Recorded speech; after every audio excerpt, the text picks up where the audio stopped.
முதல்ல இந்த நக்லைட்ஸ்க்கு மாபெரும் வெற்றி இது. அது தேவையானது எல்லா விதத்துலையும். ஏன்னா அந்த விதைநிலன்னு சொல்லுவாங்க. இந்த படத்தினுடைய முக்கியமான விஷயமே இந்த இவங்க ஆரம்பத்தில் அந்த போட்ட வீடியோஸ் தான். அதுல மக்கள் தந்துற ஆதரவு இப்போ சினிமாவுக்கு வந்து அவங்க ஜெயிக்கிற முடிய கொண்டு வந்து விட்டுருக்குன்னா அது அவங்களுடைய அந்த கூட்டணிக்கு என்னுடைய மனமாற வாழ்த்துக்களையும் அதுக்கு பேராத அளித்த இந்த மக்களுக்கு நன்றி சொல்லி ஆரம்பிக்கிறேன். அதாவது சமீபத்தில் ரிலீஸ் ஆன லப்பர் பந்த் ஆகட்டும், குடும்பஸ்தன் ஆகட்டும், ரெண்டுமே வந்து ரொம்ப என்டர்டைன்மெண்ட்டாக உள்ள ரொம்ப எல்லாரையும் கவரக்கூடிய ஒரு படம். ரெண்டுமே அரசியல் படம் அப்படிங்கிறத இங்கே முக்கியமாக சொல்ல விரும்புகிறேன்.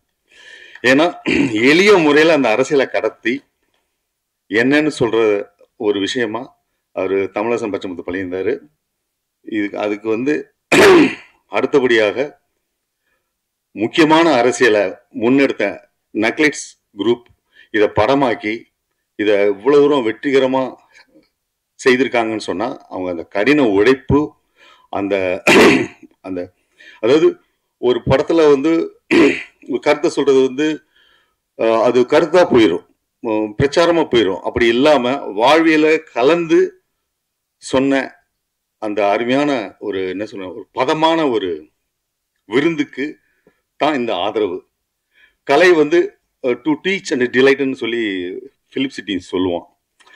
அது மாதிரி வந்து கலாபூர்வமா அணுகும்போது அந்த படைப்பு வந்து மிகப்பெரிய வெற்றி அடையுங்கிறதுக்கான உதாரணம் தான் இது. அவங்க சொன்ன அந்த கதைக்கு திரு மணிகண்டன் அவர்கள் அற்புதமாக தன்னுடைய நடிப்பை வெளிப்படுத்தியிருந்தாங்க. அவர் நடிப்புங்கிறது வந்து சொல்ல தேவையில்லை, ஏற்கனவே சொன்ன மாதிரி ஒரு ரொம்ப அட்வான்ஸ்ட் ஆக்டர். ஆனா எனக்கு ஆச்சரியம் என்னன்னு கேட்டீங்கன்னா, அந்த இவங்க அந்த மொழி தெரியாதன்னு சொல்றாங்க இல்லையா, அந்த ஹீரோயின், அது ஒரு படத்துல முகபாவனைக்கு வந்து லாங்குவேஜ் ரொம்ப இம்பார்ட்டன்ட். ஆனா அந்த லாங்குவேஜ் அப்பதான் வந்து அதுவும் டைலக்ட், கொங்கு டைலக்ட்ல பேசி அந்த முகபாவத்தை நிறைய சிம்பிள் சொல்லுவீங்க, அது வந்து அந்த விஷயத்த வந்து கடத்துறதுங்கும் போது அந்த மாதிரி அந்த ஆர்டிஸ்ட சூஸ் பண்ண உங்க டீமுக்கு உண்மையிலே பாராட்டுகள். அதை அவங்க ஜஸ்டிஃபை பண்ணாங்க. அதே மாதிரி நான் கேள்விப்பட்டேன், தனமா தான் நடிக்கிறதா இருந்த அந்த ரோலை இவங்க அருமையா பண்ணியிருந்தாங்க, அதுக்கு குரல் கொடுத்துருந்தாங்க. அது பாருங்க, அந்த குரலும் இந்த இந்த அம்மாவோட நடிப்பும் இணைஞ்சு எப்படி ஒரு படம் அவ்வளவு ஆடியன்ஸ் அந்த கேரக்டரை உள்ள போய் செய்யுதுங்கிறது, அதான் ஆர்ட், அதான் ஆர்ட். ஏன்னா நம்ம தமிழகத்துல நிறைய இடத்துல வேற வேற மாதிரி மொழி இருக்கு, திருநெல்வேலி இதுன்னு. அப்ப பர்டிகுலர் இந்த கொங்கு மொழியிலேருந்து அதை ஜெனரலைஸ் பண்ற மாதிரியான ஒரு தன்மை இதுக்கு வந்தோடனையும் அந்த மொழி இடியெல்லாம் கடந்து அந்த ஆர்ட் உள்ள போகுது பாருங்க, அதுதான் உண்மையான வெற்றி. அதுதான் எல்லா பேசக்கூடிய மக்களுக்குமான மைய பிரச்சனையை எடுத்துக்கிட்ட அந்த குடும்பஸ்தன். அந்த டைட்டில் வந்து வெரி முக்கியமானது. அந்த டைட்டில் கண்டெம்பரரியா சொன்னது மிக மிக முக்கியமானது.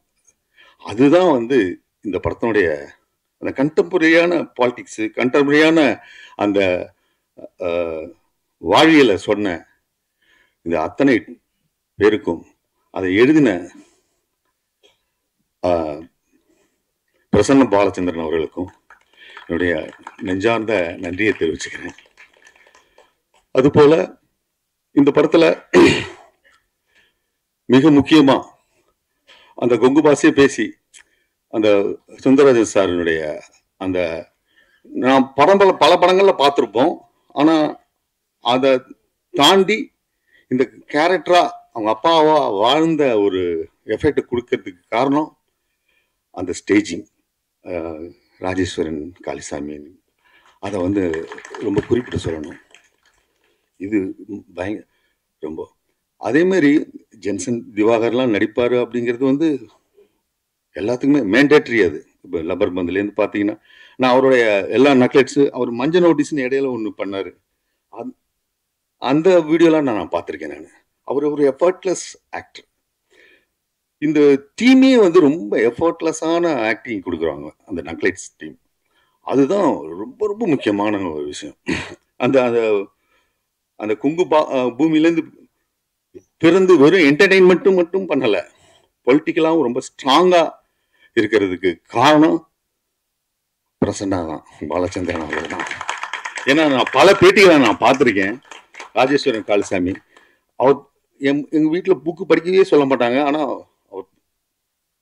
அவர் வீட்டில் போனால் புக்காக தான் இருக்கும் அப்படின்னு சொன்ன அந்த இது, அதை வந்து இவங்களுக்கு வந்து கடத்தினது, அதை சிம்பிளிஃபை ஆர்ட்டாக மாற்றி அவங்க கொடுத்தது.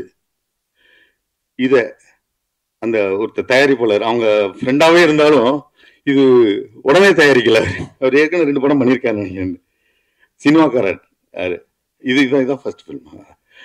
அவரை வந்து தயார் பண்ணி பண்ணது, இன்வெஸ்ட் பண்ண வச்சது, எப்பயோ சொன்ன கதைக்கு அப்படின்னு சொல்லி நான் பேட்டியில் பார்த்தேன். அது பண்ணது ரொம்ப சிறப்பான ஒரு விஷயம். ஏன்னா அவங்க வந்து வெறும் இந்த கருத்தை சொல்ல போறேன் அப்படின்ட்டு சொல்லலை, ஒரு படமாக்கி அவங்க ஒரு கதையா சொல்லியிருக்காங்க. அது ரொம்ப இம்பார்ட்டன்ட்.